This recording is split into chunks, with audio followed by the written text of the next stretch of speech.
እንደውም እንደ ወንድ ልጅ በየሰዓቱ በየደቂቃው የሚበደል የምድርን አስቀያሚነት የሚያውቁት መልከጥፉ ተብለው የተጠሩ ሴቶችና ድሃ ወንዶች ናቸው። ሁለቱ ዓለምን በደንብ ያውቋታል። ቆንጆ አይደለሽም የተባለች ያደገችና በማህበረሰቡ እንዳስቀያሚ የምትቆጠር ሴትና ድሃ ወንድ ዓለምና የሰዎችን ባህሪ በደንብ ያውቀዋል። ከባድ አንተን ማን ያዝባል ምን አይነት ሰው ነው ብዬ ለመጠየቅ ከፈለኩ በአንተ ዙሪያ ያለውን ድሃ ወንድ ነው መጠየቅ ያለብህ እና አስቀያሚ ሴት ነው መጠየቅ ያለብህ። አይ ኖ ይሁን ገና ሺ ብታስመስል ውበት ዓለምን የሚገዛ ትልቅ ስራት ገባ። ለዛ ነው የትኛውም ሀገር ላይ መሪዎች ልክ ሲመጡ አካባቢውን በሙሉ ያስውቡታል።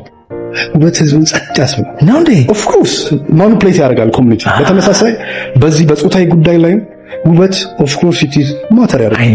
በደንብ ማተር ከሚገባው በላይ ማተር። ገንዘብ ደስታን አይገዛም ከማለት በፊት ገንዘብ አግኝተህ አይተኸዋል ወይ አንተ?